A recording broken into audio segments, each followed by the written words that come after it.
ਖਾਲਸਾ ਜੀ ਚੈਨਲ ਨੂੰ ਸਬਸਕ੍ਰਾਈਬ ਕਰਨ ਤੋਂ ਬਾਅਦ 'ਚ ਆਲ ਨੋਟੀਫਿਕੇਸ਼ਨ ਨੂੰ ਜ਼ਰੂਰ ਔਨ ਕਰੋ ਤਾਂ ਕਿ ਸਾਡੀ ਕਥਾ ਕੀਰਤਨ ਦੀ ਹਰ ਵੀਡੀਓ ਤੁਹਾਡੇ ਤੱਕ ਪਹੁੰਚਦੀ ਰਹੇ ਅਤੇ ਵੀਡੀਓ ਨੂੰ ਲਾਈਕ ਕਰਨਾ ਨਾ ਭੁੱਲਣਾ ਜੀ। ਜਾਂ ਮਹਿ ਅੰਮ੍ਰਿਤ ਗਿਆਨ ਹੈ ਮਾਨਕ ਭਗਤ ਬੈਰਾਗ। ਧੰਨ ਸ਼੍ਰੀ ਗੁਰੂ ਗ੍ਰੰਥ ਉਦਦ ਬੰਦੋਂ ਕਰ ਅਨੁਰਾਗ। ਏਕ ਓੰਕਾਰ ਸਤਿਗੁਰੂ ਜਿਹ ਪ੍ਰਸਾਦ ਸਚ ਹੋਇ। ਵਾਹਿਗੁਰੂ ਜੀ ਕੀ ਫਤਿਹ। ਬਿਘਨ ਬਿਨਾਸਨ ਸੋਇ। ਵਾਹਿਗੁਰੂ ਜੀ ਕੀ ਫਤਿਹ। ਬਿਘਨ ਬਿਨਾਸਨ ਸੋਇ। ਰਹਿ ਨਾ ਸਕਤ ਸੋ ਲਿਹੁ ਨਿਕਾਸੇ। ਇਉ ਸੁਣ ਬਾਲਕ ਭਇਓ ਹੁਲਾਸੇ। ਜਹਾਂ ਪਿਤਾ ਕੀ ਗੌਰ ਬਤਾਈ। ਖੋਦਣ ਲੱਗਿਓ ਜਾਏ ਸੋ ਥਾਈ।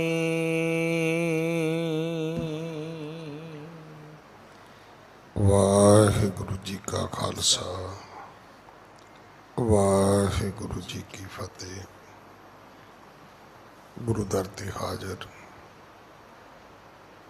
ਗੁਰੂ ਸਵਾਰੇ ਖਾਲਸਾ ਜੀ, ਆਪ ਜੀ ਵਡਭਾਗੇ ਹੋ ਜੋ 8ਵੇਂ ਪਾਤਸ਼ਾਹ ਬਾਲਾ ਪ੍ਰੀਤਮ ਸਤਿਗੁਰੂ ਜਿਸ ਡਿਠੈ ਸਭ ਦੁੱਖ ਜਾਏ, ਇਨ੍ਹਾਂ ਅਜਮਤਾਂ ਵਡਿਆਈਆਂ ਦੇ ਮਾਲਕ ਗੁਰੂ ਹਰਕ੍ਰਿਸ਼ਨ ਸਾਹਿਬ ਮਹਾਰਾਜ ਜੀ ਦੇ ਪਵਿੱਤਰ ਚਰਨ ਛੋਹ ਪ੍ਰਾਪਤ ਇਤਿਹਾਸਕ ਅਸਥਾਨ ਗੁਰਦੁਆਰਾ ਬੰਗਲਾ ਸਾਹਿਬ ਜੀ ਦੀ ਯਾਤਰਾ ਕਰਦੇ ਹਾਂ। ਜੁਗੋ ਜੁਗ ਅਟਲ ਛਤਰ ਚਵਰ ਤਖਤ ਦੇ ਮਾਲਕ ਧੰਨ ਧੰਨ ਧੰਨ ਸ਼੍ਰੀ ਗੁਰੂ ਗ੍ਰੰਥ ਸਾਹਿਬ ਪਾਤਸ਼ਾਹ ਮਹਾਰਾਜ ਜੀ ਦੇ ਹਜ਼ੂਰ ਮਨੁੱਖਾ ਜੀਵਨ ਦੀਆਂ ਘੜੀਆਂ ਨੂੰ ਸਫਲਾ ਕਰ ਰਹੇ ਹੋ। ਸਤਿਗੁਰੂ ਸਾਰਿਆਂ ਦੀ ਯਾਤਰਾ ਸਫਲ ਕਰਨ। ਹੁਣ ਸਮਾਂ ਹੈ ਗੁਰੂ ਦਰਬਾਰ ਦੇ ਨਿਯਮ ਅਨੁਸਾਰ ਗੁਰੂ ਇਤਿਹਾਸ ਦੀ ਚੱਲ ਰਹੀ ਲੜੀਵਾਰ ਕਥਾ ਦਾ ਆਪਣੀਆਂ ਮਨ ਬਿਰਤੀਆਂ ਇਕਾਗਰ ਕਰੋ। ਰਸਨਾ ਪਵਿੱਤਰ ਕਰ ਦੇ ਇੱਕ ਵਾਰ ਸਾਰੇ ਉਚਾਰਨ ਕਰੋ ਜੀ। ਸਤਨਾਮ ਵਾਹਿਗੁਰੂ ਜੀ। ਇਹ ਇਤਿਹਾਸ ਪਹਿਲੇ ਪਾਤਸ਼ਾਹ ਜਹਰ ਪੀਰ ਜਗਤ ਗੁਰੂ ਕਲ ਤਾਰਨ ਆਏ ਸ਼੍ਰੀ ਗੁਰੂ ਨਾਨਕ ਦੇਵ ਮਹਾਰਾਜ ਜੀ ਦਾ ਹੈ। ਪ੍ਰਸੰਗ ਹੈ ਸਤਿਗੁਰੂ ਗੁਰੂ ਨਾਨਕ ਦੇਵ ਮਹਾਰਾਜ ਬਾਬੇ ਭੇਖ ਬਣਾਇਆ, ਉਦਾਸੀ ਕੀ ਰੀਤ ਚਲਾਈ, ਚੜਿਆ ਸੋਧਣ ਧਰਤ ਲੁਕਾਈ। ਉਦਾਸੀਆਂ ਵਾਲੇ ਕੱਪੜੇ ਪਾ ਕੇ ਧਰਤ ਲੁਕਾਈ ਨੂੰ ਸੋਧਣ ਵਾਸਤੇ ਚੜ੍ਹੇ।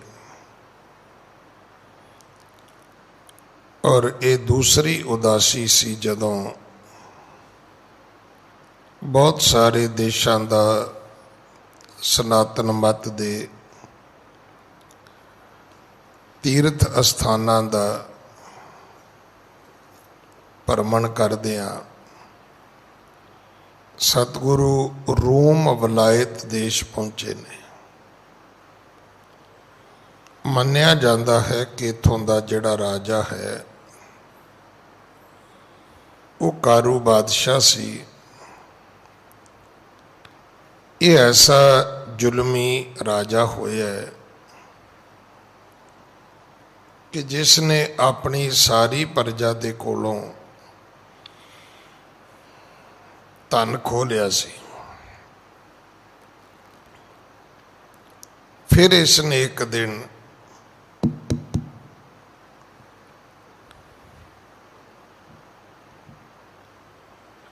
अपने मंत्री बुलाए, मंत्रियों नूं बुला के पूछया कि तुसी दसो कि अजे भी किसी दे कोल कोई धन है। सुनो बात दरवेश महाना, एक समय कारू जो राई निज वजीर सब लीन बुलाई। दरबान कहते ने कि दरवेश जी, दरवेश कौन है? गुरु नानक साहब। कदे वो फकीर कहते ने, कदे दरवेश कहते ने। दरवेश जी, ये जिहड़ा साडा राजा बड़ा जुल्मी राजा है। एक दिन इसने अपनी सभा कीती, अपने मंत्री बुलाए। जिवें अज दी तरीक विच कदे प्राइम मिनिस्टर अपने पूरे मंत्रियों की कोई मीटिंग करे तो इस कारू बादशाह ने बूझन कीने बचन कठोरा, हवै के नहीं धन और ठोरा। कहन लगा भी ये दसो मैनू मेरे घर तो बाद किसी होर दे घर विच भी पैसे हैगे ने, कोई रुपया हैगा? तां वो जिहड़े वजीर सन वो सुन वजीर डर फर्ज डर अर्ज किए कहूँ रजत पन नाहे। मंत्री कहन लगे नहीं राजन, किसी कोल कोई पैसा नहीं है। सरद मेघ जलहीन ज्यों त्यों लख देशन माहे। जिवें सर्दी रुत दे बदल हुंदे ने ना, बदल ते बदल ही हुंदे ने पर उन्हां विच पानी नहीं हुंदा, इसे करके मीह नहीं पैंदा। भाव दुनिया ते हैगी पर दुनिया दे कोल पैसा नहीं हैगा। जदों राजे ने एक गल सुनी फिर उसने एक हुक्म किया। कहन लगा कि एक रजत पन सगरे देशा खोज्यो पाए न कहूँ नरेशा। सुन कारू निज सुता बुलाई कहो इसे को बेचो जाई। इस गल की खातर जमा वास्ते, इस गल की तसल्ली वास्ते उन्हें अपनी धी बुला ली। धी की उम्र कितनी है? छोटी है। राजे की धी है, बड़ी सुंदर बच्ची है। कहन लगा इसनों बेच दियो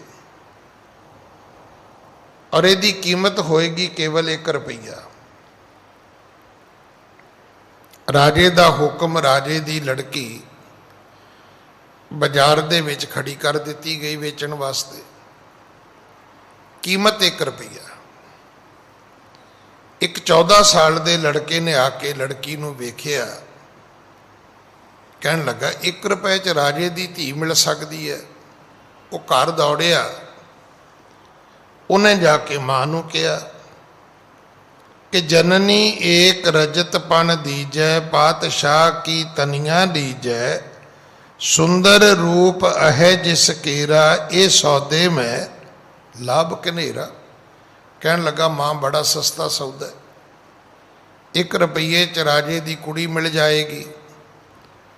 मां ने समझाया भी पुत 1 रुपया अपने घर नहीं हैगा, अपने घर की देश विच ही नहीं हैगा, रुपये तो सारे राजे के खजाने विच ने।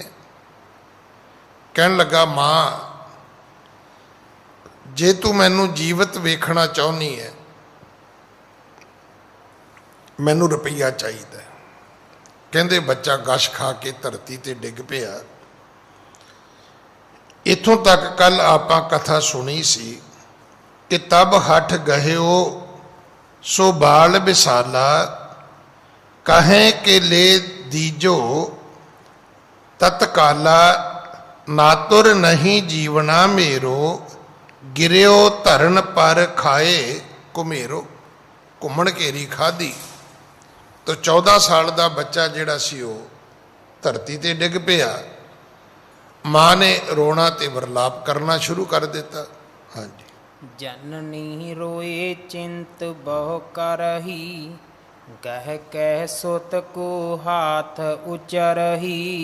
मां रोंदी है, मां अपने पुत्र दा हाथ खिंचदी है, उठ मेरे पुत्र, अगे तेरा पिता चला गया, हुण तू चला जाएगा, मेरा जीवन किदे आसरे ते होएगा। वो अपने पुत्र नूं उठाउण दी, वापस होश विच लियाउण दी कोशिश करदी है। हाँ, जब तब पिता तरन दफनायो एक रजत पन तेह मुख पायो। कहन लगी पुत मैं चाहती तो नहीं सा, पर चलो मैं तेनों दस दिनी हाँ।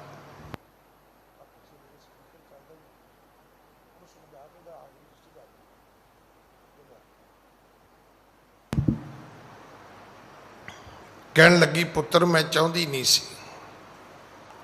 पर हुण मैनू दसना पेगा तैनू कि जब तब पिता धरन दफनायो, जदों तेरे पिता की मौत हुई सी ते जदों तेरे पिता नू सपुरदे खाक कीता सी, जदों तेरे पिता नू मिट्टी दे विच कबर दे विच दफनाया सी, एक रजत पन तह मुख पायो। उस वक्त 1 रुपया इस देश की एक रवायत है कि मरन वाले दे मुंह विच रखिया जांदा सी, मैं भी रखिया सी कि जदों तेरे पिता नू दफनाया सी उदों 1 रुपया तेरे पिता दे मुंह विच रखना कीता सी। हाँ जी। रह न सकत सो लेहो निकासे इयों सुन बालक पायो हुलासे। कहन लगी पुत्र जे तू नहीं रह सकदा, नहीं बच सकदा, तो जा अपने पिता की कबर पुट, उहदे विचों रुपया कढ़ लै। हुण राजा ते मूर्ख सी, हुण वेखो प्रजा उदों भी मूर्ख हो गई। वो बच्चे ने ये नहीं समझा भी नहीं मां मैं राजे की धी की सिर च मारनी है, मैं अपने पिता की कबर क्यों पुट्टा। वो तो खुश हो गया, खुश होया तो घरों दौड़िया, उन्हें जाके अपने पिता की कबर पुट लई। हाँ जी। जहाँ पिता की गोर बताई खोदन लगे जाए सो थाई। जिथे मां ने दसिया सी भी आ निशानी है पुत्र मां तेरे पिता की कबर दी, उन्हें उस कबर की खुदवाई कराई। हाँ जी। तह ते तत शेन लीन निकासा चलियो बजार हृदय हुलासा। रुपया उसने अपने पिता की कबर पुट्टी ते पिता के मूँह चों कढ़ लिया ते बड़ा खुश कि हुण इस रुपये नाल मैं राजे की धी खरीदांगा। ते बाजार वाल तुर पिया जिथे राजे की धी खड़ी की हुई सी कि कोई रुपया कीमत दवे तो राजे की धी लै जावे। हाँ जी। दीन रजत पान ले सो गयो ਸੁਧ ਕਾਰੂ ਸੁਨ ਬਿਸਮੈ ਭਇਓ। ਜਦੋਂ ਇਹਨੇ ਜਾ ਕੇ ਰੁਪਈਆ ਸਿਪਾਹੀਆਂ ਨੂੰ ਦਿੱਤਾ, ਵਜ਼ੀਰਾਂ ਨੂੰ ਦਿੱਤਾ, ਵਜ਼ੀਰਾਂ ਨੇ ਉਹ ਰੁਪਈਆ ਜਾ ਕੇ ਤੇ ਰਾਜੇ ਨੂੰ ਦਿੱਤਾ। ਲਓ ਮਹਾਰਾਜ ਰੁਪਈਆ ਆ ਗਿਆ ਹੈ ਤੇ ਧੀ ਤੋਰ ਦਈਏ, ਆਗਿਆ ਕਰੋ, ਆਦੇਸ਼ ਕਰੋ।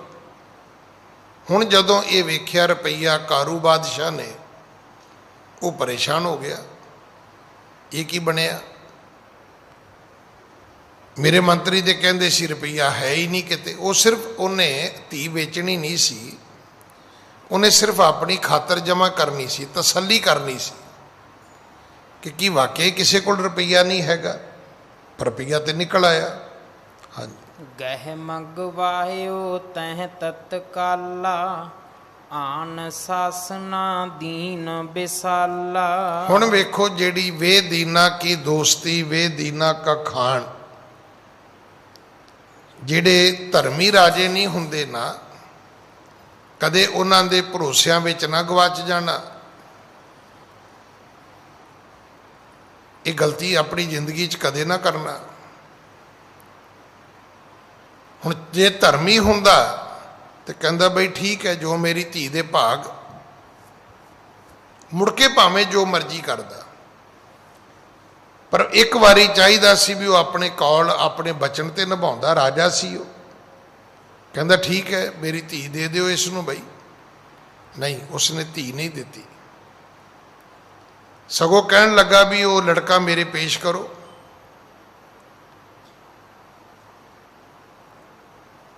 ਉਸਨੇ ਗਹਿ ਮੰਗਵਾਇਓ ਤਹਿ ਤਤਕਾਲਾ, ਕਹਿੰਦਾ ਲਿਆਓ ਉਸ ਨੂੰ, ਫੜ ਕੇ ਲਿਆਓ, ਬੰਦੀ ਬਣਾ ਕੇ ਲਿਆਓ। ਆਨ ਸ਼ਾਸਨਾ ਦੀਨ ਵਿਸਾਲਾ।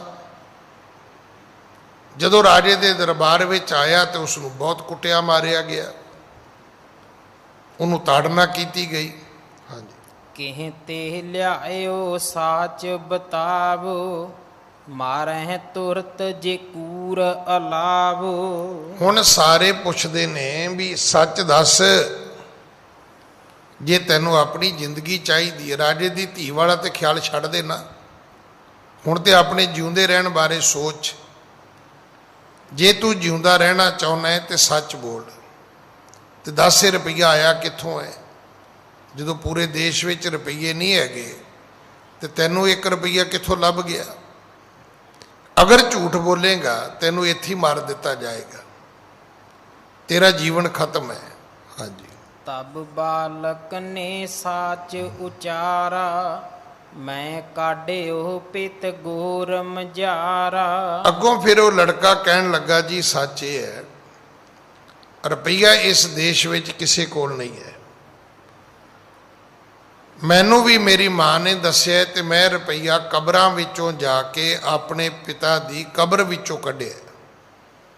ਆਪਣੇ ਪਿਤਾ ਦੀ ਕਬਰ ਦੀ ਖੁਦਾਈ ਕੀਤੀ, ਪੁਟਾਈ ਕੀਤੀ ਹੈ, ਤੇ ਜਿਹੜਾ ਪਿਤਾ ਦੇ ਮੂੰਹ ਦੇ ਵਿੱਚ ਰੁਪਈਆ ਰੱਖਿਆ ਗਿਆ ਸੀ ਦਫਨਾਉਣ ਵੇਲੇ, ਮੈਂ ਇਹ ਰੁਪਈਆ ਉਹ ਕੱਢ ਕੇ ਲਿਆਂਦਾ ਹੈ, ਇਸ ਲਾਲਚ ਵਿੱਚ ਕਿ ਮੇਰਾ ਤੁਹਾਡੀ ਧੀ ਨਾਲ, ਰਾਜੇ ਦੀ ਧੀ ਨਾਲ ਵਿਆਹ ਹੋ ਜਾਏਗਾ। ਹਮਰੇ ਘਰ ਮਹਿ ਏਕ ਜੇ ਪਾਵੋ, ਤਬ ਮੋਹ ਕੋ ਜਮ ਤਾਮ ਪਠਾਵੋ। ਬੱਚਾ ਕਹਿਣ ਲੱਗਾ ਜੀ ਇਸ ਤੋਂ ਬਿਨਾ ਅਗਰ ਮੇਰੇ ਘਰੋਂ ਤੁਹਾਨੂੰ ਕੋਈ ਪੈਸਾ ਮਿਲ ਜਾਏ ਤੇ ਜ਼ਰੂਰ ਮਾਰ ਦਿਓ ਮੈਨੂੰ। ਨਾ ਮੇਰੇ ਘਰ ਵਿੱਚ ਪੈਸਾ ਹੈ, ਤੇ ਮੇਰੀ ਮਾਂ ਕਹਿੰਦੀ ਵੀ ਇਸ ਦੇਸ਼ ਵਿੱਚ ਵੀ ਪੈਸਾ ਕਿਸੇ ਕੋਲ ਨਹੀਂ ਹੈ।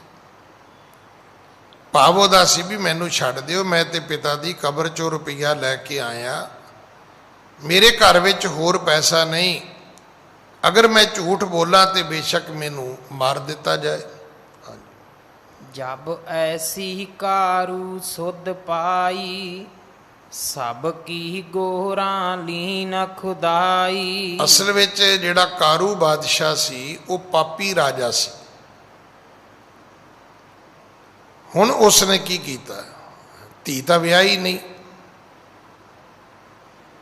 ਹੁਣ ਉਸਨੇ ਹੁਕਮ ਕਰ ਦਿੱਤਾ, ਕਹਿਣ ਲੱਗਾ ਕਬਰਾਂ ਪੁੱਟੋ ਮੁਸਲਮਾਨਾਂ ਦੀਆਂ, ਤੇ ਕਬਰਾਂ ਪੁੱਟ ਕੇ ਜਿਹੜਾ ਮੁਰਦਿਆਂ ਦੇ ਮੂੰਹ ਦੇ ਵਿੱਚ 1-1 ਰੁਪਈਆ, ਕਹਿਣ ਲੱਗਾ ਸਾਰਾ ਇਕੱਠਾ ਕਰੋ, ਲਿਆਓ, ਕੱਢ ਕੇ ਲਿਆਓ। ਹਾਂਜੀ।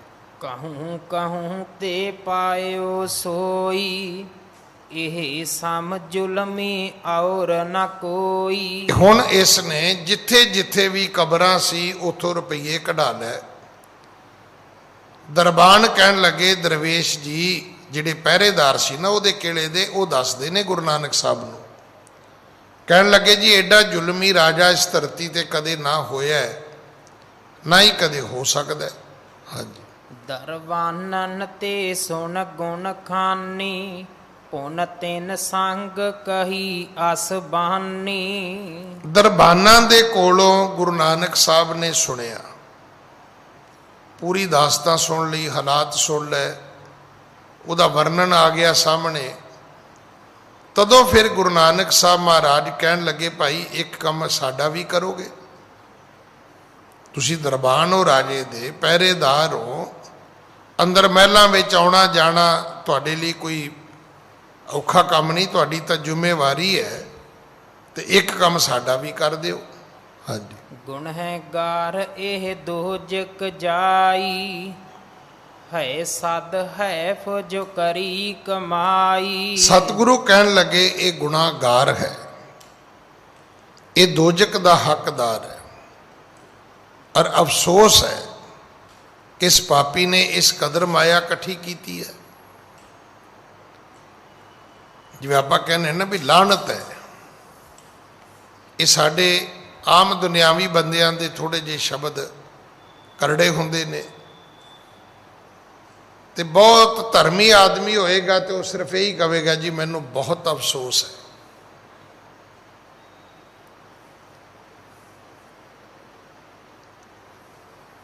ਇਹਦੀ ਕਮਾਈ ਦੇ ਉੱਤੇ ਵੀ ਅਫਸੋਸ ਹੈ ਕਿ ਇਹ ਹੁਣ ਘੋਰ ਨਰਕਾਂ ਦਾ ਅਧਿਕਾਰੀ ਬਣੇਗਾ, ਇਸ ਨੇ ਇਸ ਕਦਰ ਪੈਸੇ ਇਕੱਠੇ ਕੀਤੇ ਨੇ। ਹਾਂਜੀ। ਤ੍ਰਿਗ ਜੀਵਨ ਇਹ ਕੋ ਜਗ ਮਾਹੀ, ਇਹ ਠਾਂ ਅਪ ਜਸ ਮਾਰ ਦੁਖ ਪਾਹੀ। ਸਤਿਗੁਰੂ ਕਹਿਣ ਲੱਗੇ ਕਿ ਇਸ ਮਨੁੱਖ ਦਾ ਜੀਵਨ ਤਿਰਕਾਰ ਹੈ। ਲਾਹਨਤ ਐਸੇ ਬੰਦੇ ਦੇ ਜੀਵਨ ਨੂੰ, ਜ਼ਿੰਦਗੀ ਜਿਉਣ ਨੂੰ, ਉਹਦੇ ਜਿਉਂਦੇ ਹੋਣ ਦਾ ਹੀ ਕੀ ਲਾਭ ਹੈ ਕਿ ਜਿਸ ਵਿਅਕਤੀ ਦੀ ਇਸ ਦੁਨੀਆ ਦੇ ਵਿੱਚ ਇਹ ਠਾਂ ਅਪ ਜਸ। ਹੁਣ ਰਾਜੇ ਦੇ ਦਰਬਾਨ ਤੇ ਉਹ ਰਾਜੇ ਦੀ ਬੁਰਾਈ ਕਰਨ। ਵੈਸੇ ਤੇ ਰਾਜਾ ਤੇ ਪ੍ਰਜਾਪਤੀ ਹੁੰਦਾ ਹੈ, ਰਾਜੇ ਨੂੰ ਜਾਂ ਪਣਾ ਕਿਹਾ ਜਾਂਦਾ ਹੈ। ਰਾਜੇ ਨੂੰ ਜਾਂ ਸਰਕਾਰ ਨੂੰ ਲੋਕ ਮਾਈ ਬਾਪ ਕਹਿ ਕੇ ਬੋਲਦੇ ਨੇ, ਤੇ ਮਾਈ ਬਾਪ ਦਾ ਅਰਥ ਕੀ ਹੁੰਦਾ? ਮਾਂ ਪਿਓ। ਪਰ ਸਤਿਗੁਰੂ ਕਹਿਣ ਲੱਗੇ ਭਾਈ ਇੱਥੇ ਤਾਂ ਤਿਰਕਾਰ ਹੈ ਕਿ ਦਰਬਾਨ ਹੀ ਕਹਿ ਰਹੇ ਨੇ ਵੀ ਬੰਦਾ ਮਾੜਾ ਹੈ। ਜਦੋਂ ਮਰੇਗਾ ਤੇ ਦੁੱਖ ਪਾਵੇਗਾ। ਤੇ ਇਸ ਦੁਨੀਆ ਦੇ ਵਿੱਚ ਕਹਿੰਦੇ ਇੰਨਾ ਅਪਜਸ, ਇੰਨੀ ਬੁਰਿਆਈ, ਇੰਨਾ ਲੋਕ ਮਾੜਾ ਬੋਲਦੇ ਨੇ ਇਸ ਨੂੰ। ਹਾਂਜੀ। ਪਰਵਦਗਾਰ ਜਹਾਂ ਦਰਗਾਹ, ਅਹੇ ਵਿਸਾਲ ਖਤਾਵੰਦ ਤਾਹ। ਪਰਵਦਗਾਰ ਜਹਾਂ ਦਰਗਾਹ, ਜਿੱਥੇ ਰੱਬ ਦੀ ਪਰਵਰਦਗਾਰ ਦੀ ਦਰਗਾਹ ਹੈ ਉੱਥੇ ਵੱਡਾ ਖਤਾਬੰਦ ਹੋਏਗਾ। ਇਸ ਤੋਂ ਵੱਡਾ ਸ਼ਾਇਦ ਗੁਨਾਹਗਾਰ ਕਦੇ ਕੋਈ ਪੇਸ਼ ਹੀ ਨਹੀਂ ਹੋਇਆ ਹੋਏਗਾ। ਸਭ ਤੋਂ ਵੱਡੇ ਗੁਨਾਹ, ਸਭ ਤੋਂ ਬਹੁਤੇ ਗੁਨਾਹ ਇਸੇ ਮਨੁੱਖ ਦੇ ਮੰਨੇ ਜਾਣਗੇ। ਉੱਥੇ ਕਿਹਾ ਜਾਏਗਾ ਵੀ ਇਸ ਤੋਂ ਵੱਡਾ ਪਾਪੀ ਕਦੇ ਪਹਿਲਾਂ ਨਹੀਂ ਆਇਆ ਧਰਮ ਰਾਜੇ ਦੇ ਦਰਬਾਰ ਵਿੱਚ। ਹਾਂਜੀ। ਜਬ ਹੋਵੈ ਗੋ ਕਸ਼ਟ ਮਹਾਨਾ, ਤਬ ਪਛਤਾਏ ਮੀਜੈ ਪਾਨਾ। ਜਬ ਹੋਵੇ ਗੋ ਕਸ਼ਟ ਮਹਾਨਾ, ਜਦੋਂ ਮਹਾਨ ਕਸ਼ਟ ਹੋਏਗਾ, ਉੱਥੇ ਜਦੋਂ ਇਹਨੂੰ ਸਜ਼ਾਵਾਂ ਮਿਲਣਗੀਆਂ ਤੇ ਤਬ ਪਛਤਾਏ ਮੀਜ ਹਵੈ ਪਾਨਾ, ਉੱਥੇ ਫਿਰ ਹੱਥ ਮਲਣ ਤੋਂ ਇਲਾਵਾ ਇਹਦੇ ਕੋਲੇ ਕੁਝ ਨਹੀਂ ਹੋਏਗਾ। ਹੱਥ ਮਲਣ ਤੋਂ ਭਾਵ ਕੀ ਹੁੰਦਾ ਹੈ? ਪਛਤਾਵਾ ਕਰਨਾ। ਜਦੋਂ ਕੋਈ ਚੀਜ਼ ਹੱਥੋਂ ਛੁੱਟ ਜਾਏ, ਜਦੋਂ ਕੋਈ ਸਮਾਂ ਵਿਹਾ ਜਾਏ, ਜਦੋਂ ਸਮਾਂ ਲੰਘ ਜਾਏ, ਜਦੋਂ ਤੁਸੀਂ ਆਪਣੀ ਜ਼ਿੰਦਗੀ ਵਿੱਚ ਸਭ ਕੁਝ ਗਵਾ ਬੈਠੋ, ਉਸ ਵੇਲੇ ਇੱਕ ਮੁਹਾਵਰਾ ਕਿਹਾ ਜਾਂਦਾ ਹੈ ਕਿ ਹੁਣ ਇੱਥੇ ਵਿਹਲਾ ਬੈਠਾ ਹੱਥ ਮਲੀ ਜਾਵੀਂ, ਭਾਵੇਂ ਨਾ ਹੱਥਾਂ ਦੇ ਵਿੱਚ ਵਾਪਸ ਕੁਝ ਨਹੀਂ ਆਏਗਾ। ਹਾਂਜੀ। अब एक बात सुनो दरवानो, कारू सो इम जाए बखानो। सतगुरु कहन लगे दरबानो एक काम साडा कर दिओ, अंदर महलों विच जाओ ते उस कारू बादशाह नूं एक साडा सुनेहा दिओ, एक संदेशा दिओ साडा। हाँ जी। एक फकीर तुमरे दर आयो, मुलाकात कर बे फुरमायो। कहना की है? कहना यह है भी राजा महलों के बाहर एक दरवेश आया है, एक फकीर आया है, उन्हें सानू अंदर घलिया भी वो एक बारी तुहानू मिलना चाहता है। उन्होंने एक फकीर तुमरे दर आयो, मुलाकात करबे फरमायो। वो तुहाडे नाल मुलाकात करनी चाहता है, एक मिलनी करनी चाहता है। हाँ जी। जाचन की रंचक नह चाही, मिलन प्रयोजन बिन कछ नाही। पर ये फकीर मंगता नहीं है, मंगण वाला नहीं है, उन्होंने तेरे कोलों लेना कुछ नहीं है। जो असी समझ पाए हाँ वो तो कोई रब दा दरवेश है, जिन्हों इच्छा कोई नहीं है, कांखा भुख कोई नहीं है।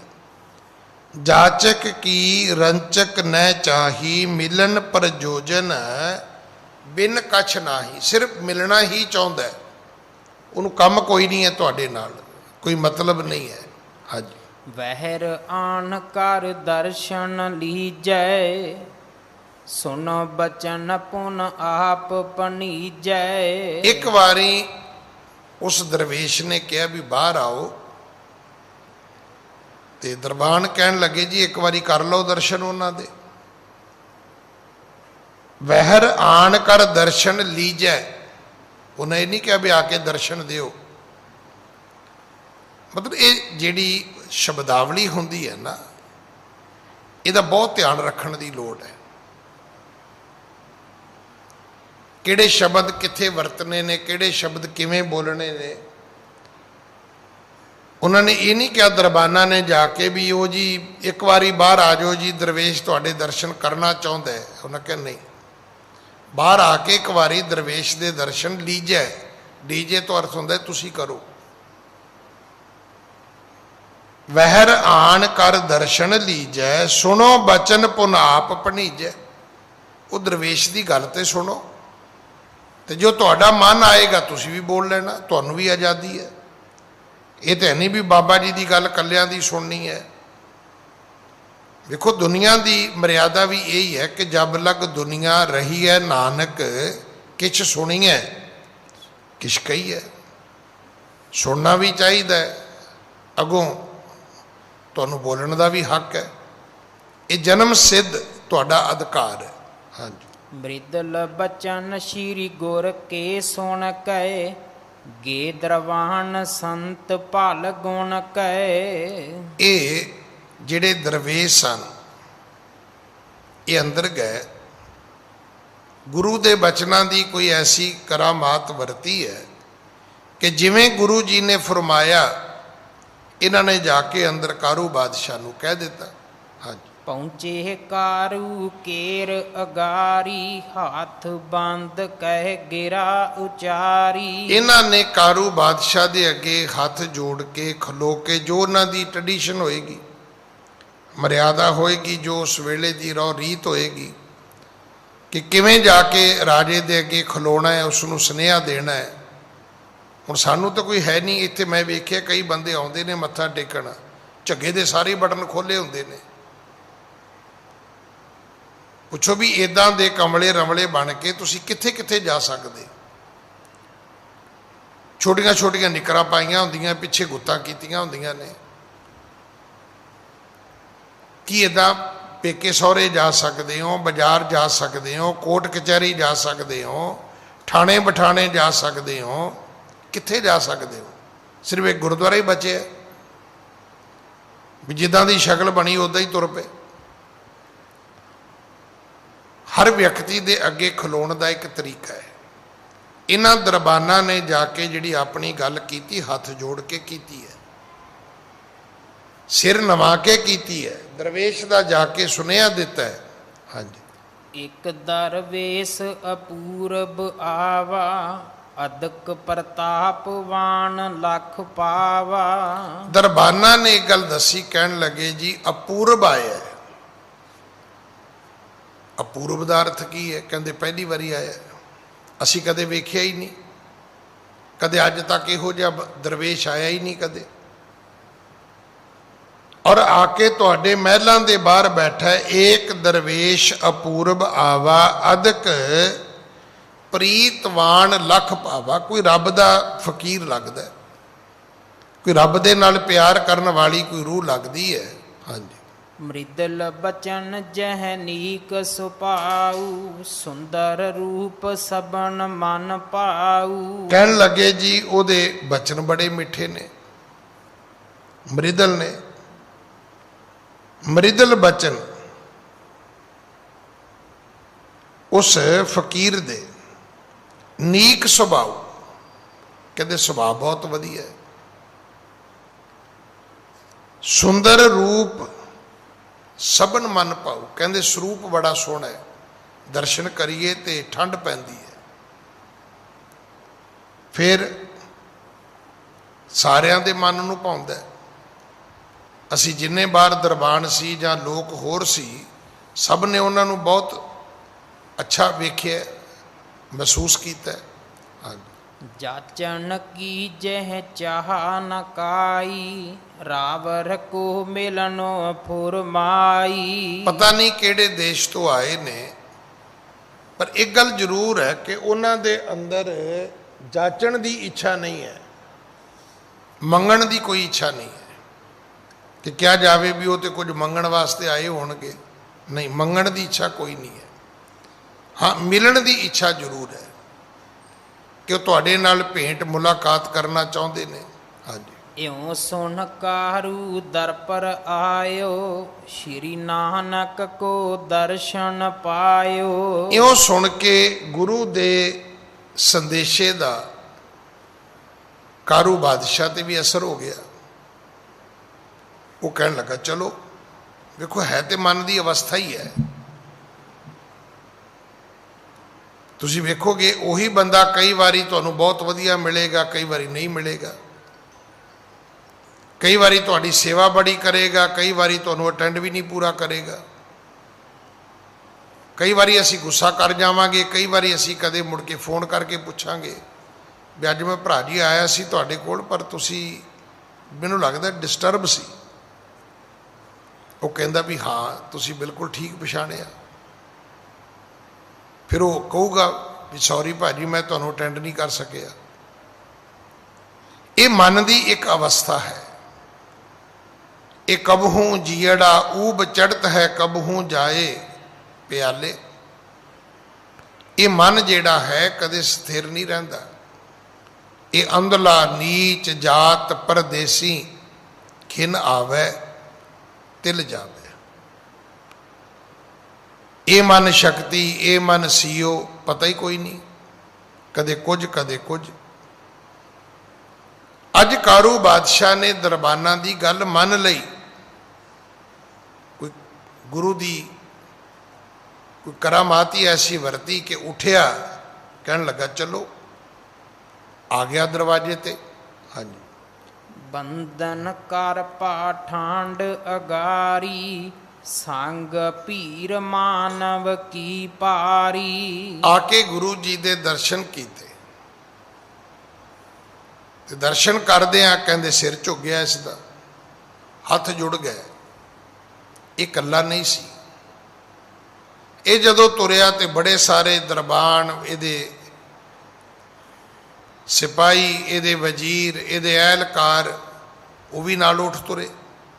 ये नाल भीड़ सी, कल्ला नहीं सी ये। हाँ जी। इस बिद श्री नानक तबै, बैठे कर ही ताहे। ये जदों आया तो गुरु जी ने एक होर कौतक कर दिता।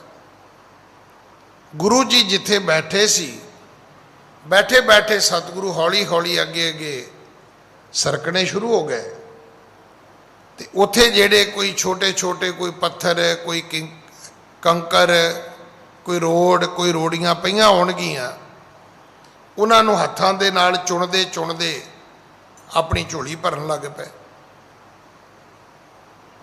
ਜਦੋਂ ਆ ਕੇ ਬਾਦਸ਼ਾਹ ਨੇ ਵੇਖਿਆ ਤੇ ਉਹਨੇ ਇਹੀ ਵੇਖਿਆ ਕਿ ਚੰਗਾ ਇੱਕ ਫਕੀਰ ਹੈ, ਦਰਬਾਨ ਹੈ ਬਾਈ, ਐਵੇਂ ਰੋੜੀਆਂ ਇਕੱਠੀਆਂ ਕਰਕੇ ਰੋੜ ਇਕੱਠੇ ਕਰਕੇ ਝੋਲੀ ਭਰੀ ਜਾਂਦਾ ਹੈ। ਹਾਂਜੀ। बीन बीन बहु ठीकरी पावह पट के माहे। ਹੌਲੀ ਹੌਲੀ ਸਤਿਗੁਰੂ ਪੱਥਰ ਚੁਗਦੇ ਨੇ, ਰੋੜ ਚੁਗਦੇ ਨੇ ਤੇ ਪੱਟ ਕਹਿੰਦੇ ਨੇ ਕੱਪੜੇ ਨੂੰ, ਆਪਣੇ ਝੋਲੀ ਦੇ ਕੱਪੜੇ ਵਿੱਚ ਪਾਉਂਦੇ ਨੇ। ਹਾਂਜੀ। देखत कारू गिरा उचारी बीन ठीकरी क्या कर कारी। ਪਰ ਕਾਰੂ ਬਾਦਸ਼ਾਹ ਨੇ ਕਿਹਾ, ਫਕੀਰ ਜੀ ਮੈਂ ਕੀ ਵੇਖ ਰਿਹਾ, ਇਹ ਠੀਕਰ ਤੁਹਾਡੇ ਕਿਸ ਕੰਮ ਆਉਣਗੇ? ਜਿਹੜੇ ਤੁਸੀਂ ਰੋੜ ਇਕੱਠੇ ਕਰ ਰਹੇ ਹੋ, ਇਹ ਬੀਨ ਠੀਕਰੀ ਕਿਆ ਕਰ ਕਾਰੀ, ਕਰੋਗੇ ਕੀ ਇਹਦਾ? ਕਦੇ ਠੀਕਰੀਆਂ ਦਾ ਵੀ ਕੁਝ ਮਿਲਦਾ? ਠੀਕਰੀਆਂ ਦੀ ਕੋਈ ਕੀਮਤ ਨਹੀਂ ਹੁੰਦੀ। ਮੈਂ ਤੇ ਕਦੇ ਕਦੇ ਕਿਸੇ ਨੂੰ ਨਹੀਂ ਵੇਖਿਆ ਵੀ ਐਵੇਂ ਕੋਈ ਠੀਕਰੀਆਂ ਇਕੱਠੀਆਂ ਕਰਦਾ ਹੋਵੇ, ਰੋੜ ਇਕੱਠੇ ਕਰਦਾ ਹੋਵੇ, ਛੋਟੇ ਛੋਟੇ ਪੱਥਰ ਇਕੱਠੇ ਕਰਦਾ ਹੋਵੇ। ਹਾਂਜੀ। करो बाद एह बैठे काजू इन कहो संच करो क्या काजू। ਕਹਿਣ ਲੱਗਾ ਜੀ ਇਹ ਜਿਹੜਾ ਤੁਸੀਂ ਕੰਮ ਕਰ ਰਹੇ ਹੋ, ਇਹ ਕਾਰਜ ਤੁਹਾਡਾ ਵਿਅਰਥ ਹੈ, ਨਿਸਫਲ ਹੈ, ਇਹ ਤੁਹਾਡੀ ਮਿਹਨਤ ਕਿਸੇ ਕੰਮ ਨਹੀਂ ਆਏਗੀ। ਜਿੰਨੇ ਮਰਜ਼ੀ ਰੋੜ ਇਕੱਠੇ ਕਰ ਲਓ, ਇਹਦੀ ਕੋਈ ਕੀਮਤ ਨਹੀਂ ਹੈ, ਇਹਦਾ ਕੋਈ ਮੁੱਲ ਨਹੀਂ ਹੈ, ਇਹਦੇ ਬਦਲੇ ਵਿੱਚ ਤੁਹਾਨੂੰ ਕੁਝ ਨਹੀਂ ਮਿਲੇਗਾ। ਹਾਂਜੀ। सुन कै श्री गुर बैन उचारे चलै ठीकरी संग हमारे। ਤੇ ਸਤਿਗੁਰੂ ਜੀ ਨੇ ਗੱਲ ਰਾਜੇ ਨੂੰ ਸਮਝਾਉਣੀ ਸੀ। ਕਹਿਣ ਲੱਗੇ ਰਾਜਨ, ਇਹ ਜਿਹੜੀਆਂ ਠੀਕਰੀਆਂ ਨੇ, ਠੀਕ ਹੈ ਤੇਰੇ ਰਾਜ ਵਿੱਚ ਇਹਨਾਂ ਦਾ ਸਾਨੂੰ ਕੁਝ ਨਹੀਂ ਮਿਲੇਗਾ, ਹੋ ਸਕਦਾ ਤੇਰੇ ਮੁਲਕ ਵਿੱਚ ਇਹਨਾਂ ਦੀ ਕੋਈ ਕੀਮਤ ਨਾ ਹੋਵੇ, ਪਰ ਇਹ ਠੀਕਰੀਆਂ ਸਾਡੇ ਨਾਲ ਜਾਣਗੀਆਂ। ਇਹ ਠੀਕਰੀਆਂ ਜਦੋਂ ਅਸੀਂ ਸੰਸਾਰ ਤੋਂ ਜਾਵਾਂਗੇ ਤੇ ਉਦੋਂ ਵੀ ਸਾਡੇ ਨਾਲ ਰਹਿਣਗੀਆਂ। ਹਾਂਜੀ। बीन करो जाते एक ठाई पर लोके मह काज से आई। ਇਹ ਇੱਕ ਥਾਂ ਤੇ ਇਕੱਠੀਆਂ ਕਰਾਂਗੇ, ਪਰਲੋਕ ਵਿੱਚ ਸਾਡੇ ਕੰਮ ਆਉਣਗੀਆਂ। ਜਿਹੜੀ ਰੱਬ ਦੀ ਬਾਰਗਾਹ ਹੈ, ਜਿਹੜੀ ਰੱਬ ਦੀ ਦਰਗਾਹ ਹੈ, ਉੱਥੇ ਤੇ ਇਹਨਾਂ ਪੱਥਰਾਂ ਦੀ ਕੀਮਤ ਹੈਗੀ ਹੈ, ਤੁਹਾਡੇ ਰਾਜ ਵਿੱਚ ਨਹੀਂ ਹੋਏਗੀ। ਹਾਂਜੀ। हे दरवेश न करो विचारी कैस ठीकरी जाहे अगारी। ਕਾਰੂ ਬਾਦਸ਼ਾਹ ਕਹਿਣ ਲੱਗਾ, ਫਕੀਰ ਜੀ ਇਹ ਵਿਚਾਰ ਤੁਹਾਡੀ ਗਲਤ ਹੈ, ਤੁਸੀਂ ਗਲਤ ਸੋਚ ਕੇ ਬੈਠ ਗਏ ਹੋ।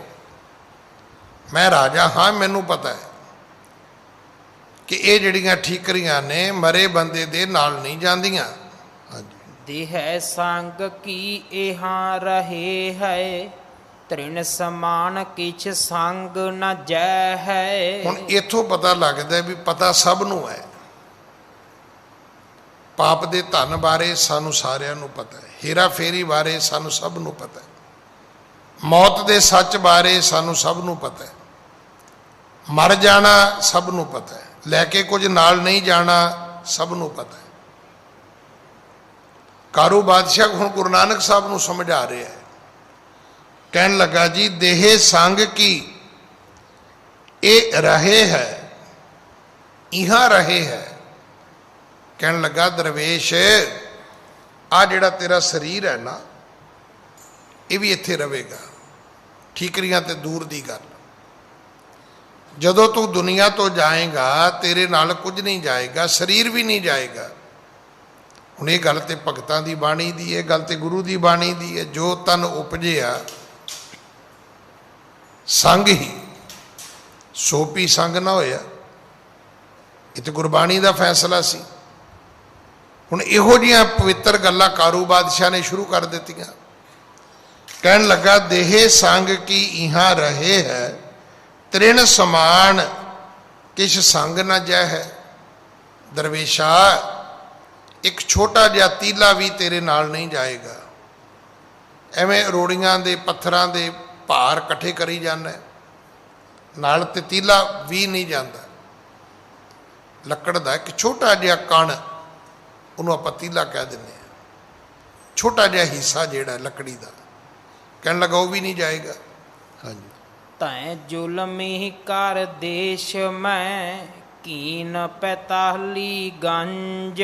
ਤੇ ਗੁਰੂ ਨਾਨਕ ਸਾਹਿਬ ਕਹਿਣ ਲੱਗੇ ਵੀ ਮੈਨੂੰ ਤੂੰ ਕਹਿਣਾ ਵੀ ਨਾਲ ਕੁਝ ਨਹੀਂ ਜਾਣਾ, ਤੇ ਤੂੰ ਰਾਜਾ ਇੰਨੇ ਜ਼ੁਲਮ ਕੀਤੇ, ਇੰਨੇ ਜ਼ੁਲਮ ਕੀਤੇ, ਇੰਨੇ ਜ਼ੁਲਮ ਕੀਤੇ ਕਿ 45 ਗੰਜ ਮਾਇਆ ਇਕੱਠੀ ਕਰ ਲਈ।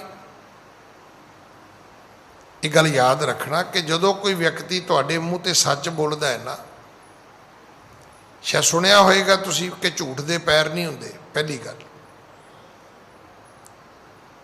ਜਦੋਂ ਤੁਸੀਂ ਕਿਸੇ ਦੇ ਅੱਗੇ ਬੋਲਦੇ ਹੋ ਨਾ, ਸਭ ਤੋਂ ਵੱਧ ਕੀ ਬੋਲਦਾ ਹੈ? ਸਭ ਤੋਂ ਵੱਧ ਤੁਹਾਡੀ ਆਤਮਾ ਬੋਲਦੀ ਹੈ। ਜੇ ਸੁੱਚੀ ਹੋਏਗੀ, ਜੇ ਪਵਿੱਤਰ ਹੋਏਗੀ, ਉਹਦੇ 'ਚ ਹਿੰਮਤ ਸਾਹ ਹੋਏਗਾ। ਤੁਸੀਂ ਵੇਖਿਓ, ਚੋਰ ਨੂੰ ਚੋਰ ਕਹਿ ਦਿਓ ਨਾ ਤਾਂ ਕੰਬਣ ਲੱਗ ਜਾਂਦਾ ਹੈ। ਉਹ ਅਕਬਰ ਬੀਰਬਲ ਦੀਆਂ ਬੜੀਆਂ ਗੱਲਾਂ ਤੁਸੀਂ ਸੁਣੀਆਂ ਹੋਣੀਆਂ ਨੇ। ਉਹ ਮੈਨੂੰ ਲੱਗਦਾ ਨਹੀਂ ਇੱਦਾਂ ਕਿ ਅਕਬਰ ਇੱਦਾਂ ਦੇ ਸਵਾਲ ਕਰਦਾ ਹੋਏਗਾ ਤੇ ਬੀਰਬਲ ਜਵਾਬ ਦਿੰਦਾ ਹੋਏਗਾ। ਅਸਲ ਵਿੱਚ ਸਿਆਣੀਆਂ ਗੱਲਾਂ ਨੂੰ ਲੋਕਾਂ ਤੱਕ ਦੇਣ ਲਈ ਇਹ ਦੋ ਕਰੈਕਟਰ ਜਿਹੜੇ ਸੀ ਇਹ ਫਿਕਸ ਕਰ ਲਏ ਗਏ, ਤੇ ਜਿੰਨੀਆਂ ਗੱਲਾਂ ਸੀ ਉਹਨਾਂ ਨੂੰ ਹਾਸ ਰਸ ਵਿੱਚ ਪਾ ਕੇ ਸਿਆਣੀਆਂ, ਉਹ ਲੋਕਾਂ ਨੂੰ ਕਿਤਾਬਚੇ ਬਣਾ ਕੇ ਵੇਚ ਦਿੱਤੇ ਗਏ।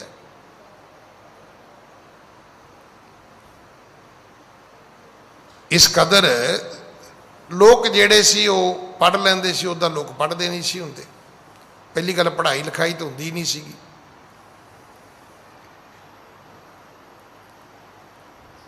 ਕਿ ਲੋਕ ਕਿਸੇ ਗੱਲ ਨੂੰ ਛੇਤੀ ਸਮਝ ਸਕਣ, ਸਮਝਾਉਣ ਵਾਸਤੇ ਵੀ ਕੋਈ ਨਾ ਕੋਈ ਉਦਾਹਰਨ ਦੇਣੀ ਪੈਂਦੀ ਸੀ। ਤਾਂ ਇੱਦਾਂ ਦੀਆਂ ਬੜੀਆਂ ਸਾਰੀਆਂ ਗੱਲਾਂ ਜਿਹੜੀਆਂ ਨੇ ਉਹ ਸਿੱਖਿਆਦਾਇਕ, ਸਮੇਂ-ਸਮੇਂ ਵੱਡੇ ਯੁੱਗਾਂ ਦੇ ਵਿੱਚ, ਸਦੀਆਂ ਦੇ ਵਿੱਚ ਇਹ ਗੱਲਾਂ ਪ੍ਰਚਲਿਤ ਰਹੀਆਂ। ਗੁਰੂ ਨਾਨਕ ਸਾਹਿਬ ਪਿਤਾ ਮਹਾਰਾਜ ਨੇ ਹੁਣ ਇਸ ਰਾਜੇ ਨੂੰ ਪੁੱਛਿਆ ਵੀ ਤੂੰ ਦੱਸ ਕਿ ਤੂੰ 45 ਗੰਜ ਮਾਇਆ ਇਕੱਠੀ ਕਰ ਲਈ, ਸਾਡੇ ਤੇ ਰੋਡ ਕਿਸੇ ਕੰਮ ਨਹੀਂ, ਤੂੰ ਕਹਿੰਦਾ ਜੀ ਇਹ ਤਾਂ ਰੋਡ ਤੁਹਾਡੇ ਨਾਲ ਹੀ ਨਹੀਂ ਜਾਣੇ। ਤੇ ਸਤਿਗੁਰੂ ਕਹਿੰਦੇ ਫਿਰ ਤੂੰ ਇੰਨੇ ਜ਼ੁਲਮ ਕਿਉਂ ਕੀਤੇ ਨੇ ਬਈ? ਤੂੰ 45 ਗੰਜ ਮਾਇਆ ਕਿਉਂ ਇਕੱਠੀ ਕੀਤੀ ਹੈ? ਤੇਰੇ ਨਾਲ ਜਾਏਗੀ? ਹਾਂਜੀ। ਕਿਉਂ ਕਰ ਜਾਵੇ ਸੰਗ ਇਹ ਕੀਨ ਪਾਪ ਕੋ ਸੰਜ। ਕਹਿਣ ਲੱਗੇ ਤੂੰ ਇੰਨੇ ਪਾਪ ਕੀਤੇ ਤੇ ਧਨ ਇਕੱਠਾ ਕੀਤਾ। ਦੇਖੋ, ਗੁਰੂ ਸਾਹਿਬ ਦਾ ਇੱਕ ਤਰੀਕਾ ਸੀ, ਐਸਾ ਤਰੀਕਾ, ਐਸਾ ਮੈਥਡ ਸਾਡੇ ਸੱਚੀ ਸਾਰਿਆਂ ਕੋਲ ਕਿਸੇ ਕੋਲ ਨਹੀਂ ਹੈਗਾ। ਅਸੀਂ ਗੱਲ ਠੀਕ ਕਰਦੇ ਹਾਂ, ਪਰ ਕਰਨ ਲੱਗਿਆਂ ਸਾਡੀ ਬਾਡੀ ਲੈਂਗੁਏਜ ਇੱਦਾਂ ਦੀ ਹੋ ਜਾਂਦੀ ਹੈ ਕਿ ਬੁੱਲ ਫਰਕਣੇ ਸ਼ੁਰੂ ਹੋ ਜਾਂਦੇ ਨੇ, ਅੱਖਾਂ ਜਿਹੜੀਆਂ ਨੇ ਉਹ ਥੋੜ੍ਹੀਆਂ ਜਿਹੀਆਂ ਵੱਧ ਖੁੱਲ੍ਹ ਜਾਂਦੀਆਂ ਨੇ, ਕਈਆਂ ਦੇ ਤੇ ਉੱਦਾਂ ਹੀ ਮੂੰਹ ਤੇ ਲਾਲੀ ਆ ਜਾਂਦੀ ਹੈ, ਕਈ ਮੇਰੇ ਵਰਗਿਆਂ ਦੇ ਹੱਥ ਵੀ ਕੰਬਣ ਲੱਗ ਜਾਂਦੇ ਨੇ। ਬੰਦਾ ਉਹਦੇ ਸੋਚਦਾ ਵੀ ਇਹ ਤਾਂ ਐਂਬੈਸਡਰ ਕਾਰ ਵਰਗਾ, ਕਿਤੇ ਵਿੱਚ ਹੀ ਨਾ ਵੱਜੇ ਆ ਕੇ, ਵੀ ਸਾਰਾ ਹੀ ਹਿੱਲੀ ਜਾਂਦਾ ਹੈ। ਅਮੂਮਨ ਸਾਡਾ ਇਹੀ ਹਾਲਤ ਹੁੰਦਾ, ਅਸੀਂ ਗੁੱਸੇ 'ਚ ਆ ਜਾਂਦੇ ਹਾਂ, ਅਗਲਾ ਆਦਮੀ ਆਪ ਹੀ ਪਾਣੀ ਦਾ ਗਲਾਸ ਲੈਣ ਚਲੇ ਜਾਂਦਾ ਹੈ। ਉਹ ਕਹਿੰਦਾ ਮੈਨੂੰ ਕੁਛ ਨਾ ਕਵੀ, ਆ ਪਾਣੀ ਪੀ ਲਾ ਭਰਾਵਾ, ਉਹ ਨਾ ਹੋਵੇ ਤੈਨੂੰ ਕਿਤੇ ਅਟੈਕ ਆ ਜਾਏ। ਸਾਨੂੰ ਆਪਣੀ ਗੱਲ ਕਰਨੀ ਨਹੀਂ ਆਉਂਦੀ। ਗੁਰੂ ਸਾਹਿਬ ਦਾ ਤਰੀਕਾ ਬਹੁਤ ਵਧੀਆ ਸੀ। ਕਾਰੂ ਬਾਦਸ਼ਾਹ ਨੂੰ ਬਾਹਰ ਸੱਦਿਆ ਤੇ ਰੋਡ ਇਕੱਠੇ ਕਰਨੇ ਸ਼ੁਰੂ ਕਰ ਦਿੱਤੇ।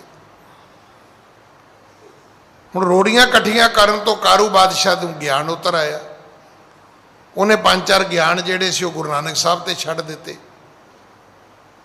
ਵੇਖੋ ਜੀ, ਐਦਾਂ ਜੀ, ਉੱਦਾਂ ਜੀ, ਸਰੀਰ ਨਹੀਂ ਨਾਲ ਜਾਂਦਾ ਜੀ, ਰੋਡ ਕਿੱਥੋਂ ਜਾਣਗੇ ਜੀ। ਤੇ ਸਤਿਗੁਰੂ ਜੀ ਨੇ ਮੋੜਵਾਂ ਜਵਾਬ ਪੁੱਛਿਆ, ਕਹਿਣ ਲੱਗੇ ਵੀ ਚਲੋ ਸਾਡੇ ਰੋਡ ਤੇ ਨਹੀਂ ਜਾਣਗੇ ਤੇ ਜਿਹੜਾ ਤੂੰ 45 ਗੰਜ ਪਾਪ ਕਰਕੇ ਧਨ ਇਕੱਠਾ ਕੀਤਾ ਤੇਰੇ ਨਾਲ ਜਾਏਗਾ। ਹੁਣ ਇਹ ਸੱਚ ਸੁਣਾਏ ਸੀ, ਸੱਚ ਕੀ ਬੇਲਾ। ਪਹਿਲੀ ਗੱਲ, ਇਹ ਗੱਲ ਸਿਰਫ ਗੁਰੂ ਨਾਨਕ ਦੇ ਹਿੱਸੇ ਵਿੱਚ ਆਈ ਹੈ ਕਿ ਕੋਈ ਬਾਬਰ ਨੂੰ ਜਾਬਰ ਕਹਿ ਸਕੇ। ਸਹੀ ਸਮੇਂ ਤੇ ਸਹੀ ਗੱਲ ਕਰ ਸਕਣੀ ਇਹ ਹਰ ਬੰਦੇ ਦੇ ਵੱਸ ਦੀ ਗੱਲ ਨਹੀਂ ਹੈ। 100 ਚੋਂ 99 ਬੰਦੇ ਤੁਹਾਨੂੰ ਮਿਲਣਗੇ, ਉਹ ਜੀ ਮੈਂ ਅੱਗੋਂ ਬੋਲਦਾ ਬੋਲਦਾ ਹੀ ਰਹਿ ਗਿਆ ਜੀ, ਮੈਨੂੰ ਗੱਲ ਕਰਨੀ ਚਾਹੀਦੀ ਸੀਗੀ ਜੀ, ਮੈਂ ਸ਼ਰਮ ਮੰਨ ਗਿਆ ਜੀ, ਉਹ ਗੱਲ ਮੇਰੇ ਮੂੰਹ 'ਚ ਹੀ ਰਹਿ ਗਈ ਜੀ। ਉਹਨਾਂ ਗੱਲਾਂ ਦਾ ਕੀ ਫਾਇਦਾ ਹੈ? ਗੱਲ ਉਹ ਜਿਹੜੀ ਟਾਈਮ ਤੇ ਕਹੀ ਜਾਵੇ। ਬੇਵਕਤੀ ਗੱਲ ਜਿਹੜੀ ਹੈ, ਮੈਂ ਤਾਂ ਬਹੁਤ ਵਾਰੀ ਬੇਨਤੀ ਕਰਦਾ ਵੀ ਜਿਹੜਾ ਬੇਵਕਤਾ ਸੱਚ ਹੈ ਉਹ ਇਦਾਂ ਦਾ ਹੁੰਦਾ ਜਿੱਦਾਂ ਦੀ ਕੱਲ ਬਰਸਾਤ ਪਈ ਹੈ। ਤੁਸੀਂ ਕੀ ਸੋਚਦੇ ਵੀ ਇਸ ਮੀਂਹ ਦਾ ਕਿਸੇ ਨੂੰ ਫਾਇਦਾ ਹੋਏਗਾ? ਨਾ। ਬੇਮੌਸਮਾ ਮੀਂਹ ਤੇ ਬੇਵਕਤਾ ਸੱਚ, ਇਹ ਦੋਵੇਂ ਹੀ ਨੁਕਸਾਨ ਕਰਦੇ ਨੇ। ਹੁਣ ਸੱਚ ਬੋਲਣਾ ਤੇ ਸਮੇਂ ਨਾਲ ਬੋਲੋ, ਉਦੋਂ ਅਸੀਂ ਬੋਲਦੇ ਕੋਈ ਨਹੀਂ। ਗੁਰੂ ਸਾਹਿਬ ਨੇ ਉਹਨੂੰ ਫਿਰ ਲੈ ਆਂਦਾ ਗੱਲਾਂ 'ਚੋਂ, ਗੱਲਾਂ 'ਚ ਪੈ ਗਿਆ। ਤੇ ਸਤਿਗੁਰੂ ਨੇ ਜਦੋਂ ਗੱਲਾਂ 'ਚ ਪੈ ਗਿਆ ਤੇ ਪੁੱਛ ਲਿਆ ਵੀ ਤੈਨੂੰ ਮੇਰੇ ਰੋਡ ਤਾਂ ਦੀਦੇ ਨੇ ਰਾਜਨ, ਪਰ ਤੈਨੂੰ ਆਪਣੇ 45 ਗੰਜ ਨਹੀਂ ਦੀਦੇ ਜਿਹੜੇ ਤੂੰ ਪਾਪ ਕਰਕੇ ਇਕੱਠੇ ਕੀਤੇ ਨੇ। ਹਾਂਜੀ। ਤੇਰੋ ਵੱਡੋ ਭਰਾਤ ਜੋ ਭਇਆ, 40 ਗੰਜ ਸੰਜ ਤਜ ਮੂਆ। ਕਾਰੂ ਤੇਰਾ ਭਰਾ ਸੀ ਹਰੂਣ, ਉਹਦਾ ਨਾਂ ਸੀ ਹਰੂਣ। ਕਹਿੰਦੇ 40 ਗੰਜ ਉਹਦੇ ਕੋਲੇ ਵੀ ਸੀ, ਤੇਰੇ ਤੋਂ ਵੱਡਾ ਸੀ ਤੇ ਉਹ ਮਰ ਗਿਆ, ਤੂੰ ਦੱਸੋ 40 ਗੰਜ ਨਾਲ ਲੈ ਗਿਆ? ਕਾਰੂ ਬਾਦਸ਼ਾਹ ਕਹਿੰਦਾ ਜੀ ਨਹੀਂ ਲੈ ਗਿਆ, ਇੱਥੇ ਹੀ ਪਏ ਨੇ, ਉਹੀ ਮਰਿਆ, ਧਨ ਤੇ ਇੱਥੇ ਹੀ ਹੈ। ਹਾਂਜੀ। ਤਾਂ ਕੇ ਸੰਗ ਨ ਗਈ ਅਗਾਰੀ, ਤੇ ਤੈ ਸੰਚੀ ਅਤ ਭਾਰੀ। ਤੇ ਜੇ ਤੇਰੇ ਭਰਾ ਹਰੂਣ ਦੇ ਨਾਲ 40 ਗੰਜ ਮਾਇਆ ਨਹੀਂ ਗਈ ਤੇ ਕਾਰੂ ਤੂੰ ਕਿਵੇਂ ਸੋਚਦਾ ਵੀ ਤੇਰੇ ਨਾਲ 45 ਗੰਜ ਚਲੀ ਜਾਏਗੀ? ਤਾਂ ਉਦੋਂ ਵੀ ਬਹੁਤੀ ਹੈ। ਤੂੰ ਕਿੱਦਾਂ ਯਕੀਨ ਕਰਕੇ ਬੈਠਾ ਵੀ ਇਹ ਮਾਇਆ ਤੇਰੇ ਨਾਲ ਜਾਏਗੀ? ਹਾਂਜੀ। ਤੇਰੇ ਸੰਗ ਸੋ ਕਿਉ ਕਰ ਜਾਵੇ, ਦੋਜਕ ਪਰੈ ਮਹਾ ਦੁਖ ਪਾਵੇ। ਤੇਰੇ ਸੰਗ ਸੋ ਕਿਉਂ ਕਰ ਜਾਵੇਂ, ਤੇਰੇ ਨਾਲ ਇਹ ਕਿਵੇਂ ਜਾਏਗੀ? ਸਾਡੇ ਤੈਨੂੰ ਰੋਡ ਦੀਦੇ ਨੇ ਵੀ ਨਹੀਂ ਜਾਣਗੇ, ਤੇ ਤੇਰੀ ਮਾਇਆ ਤੂੰ ਦੱਸ ਦੇ ਭਾਈ ਕਿਵੇਂ ਜਾਏਗੀ ਇਹ? ਦੋਜਕ ਪਰੇ ਮਹਾ ਦੁਖ ਪਾਵੇਂ। ਇਹ ਚੇਤਾ ਰੱਖੀ, ਤੂੰ ਦੋਜਕ ਵਿੱਚ ਪਵੇਂਗਾ, ਨਰਕਾਂ ਦੀ ਅੱਗ ਵਿੱਚ ਸੜੇਗਾ ਉੱਥੇ। ਹਾਂਜੀ। ਔਰ ਆਏ ਸਭ ਧਨ ਕੋ ਲਈ, ਇਸ ਕਾਰਨ ਤੁਝ ਦੋਜਕ ਦੇਈ। ਕੀ ਹੋਏਗਾ? ਤੂੰ ਮਰੇਂਗਾ, ਲੋਕ ਤੇਰਾ ਖਜ਼ਾਨਾ ਲੁੱਟ ਲੈਣਗੇ, ਤੇ ਇਸੇ ਕਾਰਨ ਰੱਬ ਤੈਨੂੰ ਦੋਜਕ ਦੀ ਅੱਗ ਵਿੱਚ ਸਾੜੇਗਾ। ਹਾਂਜੀ। ਕੌਣ ਕਾਜ ਤੇਰੇ ਤਬ ਆਵੇ, ਪਰ ਦੋਜਕ ਮੈਂ ਜਬ ਬਿਲ ਲਾਵੇ। ਜਦੋਂ ਦੋਜਕ ਦੀ ਅਗਨੀ ਵਿੱਚ ਸੜੇਗਾ, ਜਦੋਂ ਤੂੰ ਉੱਥੇ ਵਰਲਾਪ ਕਰੇਗਾ, ਇੱਕ ਗੱਲ ਦੱਸੇਗਾ, ਇੱਥੋਂ ਵਾਲੀ ਮਾਇਆ ਤੇਰੇ ਕਿਸ ਕੰਮ ਆਏਗੀ? ਹਾਲਾਂਕਿ ਸੜੇਗਾ ਇਸ ਮਾਇਆ ਕਰਕੇ, ਇਸ ਮਾਇਆ ਕਰਕੇ ਉੱਥੇ ਸੜੇਗਾ, ਪਰ ਉੱਥੇ ਸੜਦੇ ਨੂੰ ਇਸ ਮਾਇਆ ਦਾ ਤੈਨੂੰ ਕੀ ਲਾਭ ਹੋਏਗਾ? ਹਾਂਜੀ। ਜਬ ਤਨ ਤੇ ਹਵੇ ਪ੍ਰਾਨ ਨਿਆਰੇ, ਪੂਰਬ ਨਰ ਲੈ ਦਰਬ ਸੰਹਾਰੇ। ਸਤਿਗੁਰੂ ਕਹਿਣ ਲੱਗੇ ਗੱਲ ਯਾਦ ਰੱਖੀ, ਤੂੰ ਮਰੇਂਗਾ, ਲੋਕ ਤੈਨੂੰ ਦਫਨਾਉਣਗੇ ਨਹੀਂ, ਪਹਿਲਾਂ ਪੈਸੇ ਸੰਭਾਲਣਗੇ, ਜਿਨ੍ਹਾਂ ਦੀ ਮਾਇਆ ਤੂੰ ਇਕੱਠੀ ਕੀਤੀ ਹੈ, ਪਹਿਲਾਂ ਉਹ ਆਪਣੀ ਮਾਇਆ ਵਾਪਸ ਤੇਰੇ ਖਜ਼ਾਨੇ 'ਚੋਂ ਲੁੱਟਣਗੇ, ਤੇ ਜਦੋਂ ਲੁੱਟ ਲੱਟ ਕੇ ਆਪਣਾ ਘਰ ਪੂਰਾ ਕਰ ਲੈਣਗੇ, ਫਿਰ ਕਹਿਣਗੇ ਵੀ ਚਲੋ ਹੁਣ ਇਹਨੂੰ ਦੱਬ ਵੀ ਆਈਏ। ਲੋਕਾਂ ਨੇ ਤੈਨੂੰ ਦਫਨਾਉਣਾ ਮਗਰੋਂ ਹੈ, ਤੇ ਤੇਰਾ ਖਜ਼ਾਨਾ ਪਹਿਲਾਂ ਲੁੱਟ ਲੈਣਾ ਹੈ। ਹਾਂਜੀ। ਦਫਨ ਕਰਹਿ ਤੁਝ ਕੋ ਪਸਚਾਤੀ ਹਿਰਦੈ ਵਿਚਾਰ ਲਿਹੋ ਭਲ ਭਾਂਤੀ। ਤੇ ਇਸ ਗੱਲ ਦੀ ਵਿਚਾਰ ਕਰ, ਸਾਡੇ ਰੋੜਾਂ ਦੀ ਗੱਲ ਛੱਡ, ਸਾਡੇ ਰੋੜਾਂ ਦਾ ਕੀ ਹੈ? ਸਵਾਲ ਇਹ ਨਹੀਂ ਵੀ ਸਾਡੇ ਰੋੜਾਂ ਦਾ ਕੀ ਬਣੇਗਾ, ਸਵਾਲ ਇਹ ਤੂੰ ਆਪਣਾ ਫਿਕਰ ਕਰ ਕਿ ਤੇਰੇ 45 ਗੰਜ ਜਿਹੜੇ ਨੇ ਉਹਨਾਂ ਦਾ ਕੀ ਬਣੇਗਾ। ਹਾਂਜੀ, ਜਹ ਕਹਿ ਦੇਖਾ ਸੁਨਾ ਰੁਪਇਆ ਕਰਿਓ ਜੋਰ ਤੈ ਲੀਨ ਖੁਸਇਆ। ਜਿੱਥੇ ਜਿੱਥੇ ਤੈਨੂੰ ਪਤਾ ਲੱਗਾ ਰੁਪਈਏ ਨੇ ਤੂੰ ਜ਼ੋਰ ਕੀਤਾ, ਜ਼ੁਲਮ ਕੀਤਾ, ਤੂੰ ਲੋਕਾਂ ਤੋਂ ਉਹ ਪੈਸੇ ਖੋਹ ਲੈ, ਖੋਹ ਕੇ ਇਕੱਠੇ ਕਰ ਲੈ, ਇਕੱਠੇ ਕੀਤੇ 45 ਗੰਜ ਹੋ ਗਿਆ। ਹਾਂਜੀ, ਕਲਮਲ ਪੁੰਜ ਕੀਨ ਸਭ ਗੰਜੰ ਸੰਗ ਨ ਚਲਹੀ ਰਾਖਤ ਸੰਜੰ। ਇਹ ਜਿਹੜਾ ਪਾਪ ਤੂੰ ਕੀਤਾ ਹੈ, ਪਾਪ ਤੇਰੇ ਨਾਲ ਜਾਏਗਾ, ਮਾਇਆ ਤੇਰੇ ਨਾਲ ਨਹੀਂ ਜਾਏਗੀ। ਇਹ ਜ਼ਰੂਰ ਚੇਤਾ ਰੱਖਿਓ। ਕਈ ਵਾਰੀ ਆਪਾਂ ਸੋਚਦੇ ਨੇ ਬੰਦੇ ਦੇ ਨਾਲ ਕੁਝ ਨਹੀਂ ਜਾਂਦਾ, ਇਹ ਵੀ ਅਧੂਰਾ ਗਿਆਨ ਹੈ, ਜਾਂਦਾ ਹੈ। ਚੰਗਿਆਈਆਂ ਬੁਰਿਆਈਆਂ ਵਾਚੈ ਧਰਮ ਹਦੂਰ। ਤੁਹਾਡੀਆਂ ਚੰਗੀਆਂ ਤੇ ਮਾੜੀਆਂ ਗੱਲਾਂ ਦਾ ਲੇਖਾ ਰੱਬ ਦੇ ਘਰ ਵਿੱਚ ਹੋਣਾ, ਇੱਥੇ ਨਹੀਂ ਹੋਣਾ। ਤੁਹਾਡੇ ਪਾਪ ਪੁੰਨ ਤੁਹਾਡੇ ਨਾਲ ਜਾਣਗੇ, ਮਾਇਆ ਤੇ ਕੋਈ ਨਹੀਂ ਜਾਏਗੀ। ਤੁਹਾਡੇ ਭਲੇ ਬੁਰੇ ਕਰਮ ਤੁਹਾਡੇ ਨਾਲ ਜ਼ਰੂਰ ਜਾਣਗੇ। ਅਮਲ ਜੇ ਕੀਤੇ ਦੁਨੀ ਵਿੱਚ ਸੇ ਦਰਗੇ ਆਏ ਕੰਮ। ਜਿਹੜੇ ਦੁਨੀਆ ਦੇ ਵਿੱਚ ਤੁਸੀਂ ਅਮਲ ਕਰੋਗੇ ਇਹ ਰੱਬ ਦੀ ਦਰਗਾਹ ਵਿੱਚ ਤੁਹਾਡੇ ਕੰਮ ਆਉਣਗੇ। ਹਾਂਜੀ, ਜੇ ਕਰ ਚਾਹਤ ਆਪਨ ਨੀਕਾ ਤਜੋ ਖਟੋਸਨ ਨਰ ਸਭ ਹੀ ਕਾ। ਸਤਿਗੁਰੂ ਕਹਿਣ ਲੱਗੇ ਤੂੰ ਆਪਣਾ ਭਲਾ ਚਾਹੁੰਦਾ ਤੇ ਜਿਹੜਾ ਤੂੰ ਲੋਕਾਂ ਦਾ ਧਨ ਖਸੋਟਿਆ, ਇਕੱਠਾ ਕੀਤਾ, ਇਹ ਵਾਪਸ ਕਰ ਦੇ। ਹਾਂਜੀ, ਮਾਨ ਬਚਨ ਜ਼ੁਲਮੀ ਪਰ ਹਰੀਏ ਜੇ ਨਹਿ ਮਾਨੋ ਦੋਜਕ ਪਰੀਏ। ਸਤਿਗੁਰੂ ਕਹਿਣ ਲੱਗੇ ਸਾਡਾ ਬਚਨ ਮੰਨ ਲੈ, ਬਖਸ਼ਿਆ ਜਾਏਗਾ, ਨਹੀਂ ਤੇ ਦੋਜਕ ਦੀ ਅੱਗ ਵਿੱਚ ਸੜਨ ਵਾਸਤੇ ਤਿਆਰ ਰਹਿ।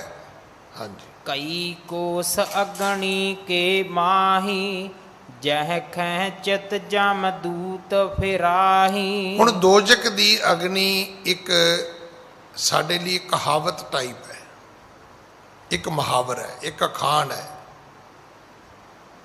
ਇੱਕ ਬਣੀ ਬਣਾਈ ਗੱਲ ਹੈ। ਤੁਸੀਂ ਮੈਨੂੰ ਕਹਿਤੀ, ਮੈਂ ਗਾਂ ਕਹਿਤੀ, ਦਾਦੇ ਪੜਦਾਦੇ ਸਾਡੇ ਪਿਓ ਨੂੰ ਕਹਿ ਗਏ, ਪਿਓ ਨੇ ਸਾਨੂੰ ਕਹਿਤੀ, ਅਸੀਂ ਬੱਚਿਆਂ ਨੂੰ ਕਹਿ ਜਾਵਾਂਗੇ। ਦੋਜਕ ਦੀ ਇੱਕ ਅੱਗ ਹੁੰਦੀ ਹੈ। ਇਸ ਕਥਾ ਵਿੱਚੋਂ ਇੱਕ ਗੱਲ ਜ਼ਰੂਰ ਸਾਹਮਣੇ ਆਉਂਦੀ ਹੈ ਕਿ ਕਈ ਕੋਸ ਅਗਨੀ ਕੇ ਮਾਹੀ। ਦੋਜਕ ਦੀ ਅੱਗ ਕਿਉਂ ਮਾੜੀ ਮੰਨੀ ਜਾਂਦੀ? ਇਸ ਕਰਕੇ ਨਹੀਂ ਵੀ ਚੁੱਲ੍ਹੇ ਵਰਗੀ ਹੈ, ਉਹ ਤੰਦੂਰ ਵਰਗੀ ਵੀ ਨਹੀਂ ਹੈ। ਕਹਿੰਦੇ ਉਹ ਕਈ ਮੀਲਾਂ ਵਿੱਚ ਹੈ। ਜਿਵੇਂ ਕਈ ਵਾਰੀ ਤੁਸੀਂ ਸੁਣਦੇ ਹੋਗੇ ਆਸਟ੍ਰੇਲੀਆ ਦੇ ਜੰਗਲ ਨੂੰ ਅੱਗ ਲੱਗ ਗਈ ਜੀ, ਅਮਰੀਕਾ ਦੇ ਜੰਗਲ ਨੂੰ ਅੱਗ ਲੱਗ ਗਈ ਜੀ। ਉਹ ਜਿਹੜੀ ਅੱਗ ਲੱਗਦੀ ਹੈ ਨਾ, ਉਹ 1 2 3 4 ਮੀਲਾਂ 'ਚ ਨਹੀਂ ਲੱਗਦੀ, ਸੈਂਕੜੇ ਮੀਲਾਂ 'ਚ, ਹਜ਼ਾਰਾਂ ਮੀਲਾਂ 'ਚ ਲੱਗਦੀ ਹੈ। ਤੇ ਸਾਲੋ ਸਾਲ ਉਸ ਕੰਟਰੀ ਦੇ ਜਹਾਜ਼ ਉੱਡਦੇ ਰਹਿੰਦੇ ਨੇ, ਪਾਣੀ ਸੁੱਟਦੇ ਵੀ ਉਹ ਅੱਗ ਬੁੱਝ ਜਾਏ। ਪਿੱਛੇ ਅਮਰੀਕਾ ਕੈਲੀਫੋਰਨੀਆ ਅੱਗ ਲੱਗੀ ਸੀ ਤੇ ਘਰਾਂ ਦਾ ਬਹੁਤ ਨੁਕਸਾਨ ਹੋਇਆ ਸੀ। ਉਹ ਸ਼ਹਿਰ ਨੂੰ ਚਲੀ ਗਈ, ਪਹੁੰਚ ਗਈ, ਅੱਗ ਵੱਧਦੀ ਅੱਗੇ ਚਲੀ ਗਈ। ਦੋਜਕ ਦੀ ਅਗਨੀ ਦੇ ਬਾਰੇ ਲਿਖਿਆ ਵੀ ਇਹ ਕਈ ਕੋਸ ਹੁੰਦੀ ਹੈ, ਉਹਦੇ ਵਿੱਚੋਂ ਆਦਮੀ ਨੂੰ, ਪ੍ਰਾਣੀ ਨੂੰ ਧੂ ਕੇ ਲੈ ਕੇ ਜਾਇਆ ਜਾਂਦਾ ਹੈ। ਇਸ ਕਰਕੇ ਕਿਹਾ ਜਾਂਦਾ ਵੀ ਦੋਜਕ ਦੀ ਅਗਨੀ ਬੜੀ ਦੁਖਦਾਈ ਹੈ। ਹਾਂਜੀ, ਦਰਸ਼ਨ ਕਰ ਪੁਨ ਬਚਨ ਸੁਨ ਭਇਓ ਮੋਮ ਦਿਲ ਹੋਏ। ਇਸ ਦੇ ਨਾਲ ਹੀ ਸਮਾਂ ਸਮਾਪਤ ਹੈ। ਸਤਿਗੁਰੂ ਕਿਰਪਾ ਕਰਨ ਅਗਲੀ ਕਥਾ ਆਪਾਂ ਕੱਲ ਗੁਰੂ ਕੀ ਗੋਦ ਵਿੱਚ ਬੈਠ ਕੇ ਸੁਣੀਏ। ਇੱਥੇ ਫਿਰ ਕਾਰੂ ਬਾਦਸ਼ਾਹ ਜਿਹੜਾ ਸੀ ਉਹ ਡਰ ਗਿਆ, ਉਹਦਾ ਮਨ ਪਤੀਜ ਗਿਆ। ਫਿਰ ਉਹ ਗੁਰੂ ਦੇ ਚਰਨਾਂ ਤੇ ਢਹਿ ਕੇ ਗੁਰੂ ਪਿਤਾ ਜੀ ਕੋਲੋਂ ਉਪਦੇਸ਼ ਮੰਗਦਾ ਹੈ, ਭੁੱਲਾਂ ਬਖਸ਼ੋ ਜੀ। ਖਾਲਸਾ ਜੀ ਚੈਨਲ ਨੂੰ ਸਬਸਕ੍ਰਾਈਬ ਕਰਨ ਤੋਂ ਬਾਅਦ 'ਚ ਆਲ ਨੋਟੀਫਿਕੇਸ਼ਨ ਨੂੰ ਜ਼ਰੂਰ ਔਨ ਕਰੋ ਤਾਂ ਕਿ ਸਾਡੀ ਕਥਾ ਕੀਰਤਨ ਦੀ ਹਰ ਵੀਡੀਓ ਤੁਹਾਡੇ ਤੱਕ ਪਹੁੰਚਦੀ ਰਹੇ ਅਤੇ ਵੀਡੀਓ ਨੂੰ ਲਾਈਕ ਕਰਨਾ ਨਾ ਭੁੱਲਣਾ ਜੀ।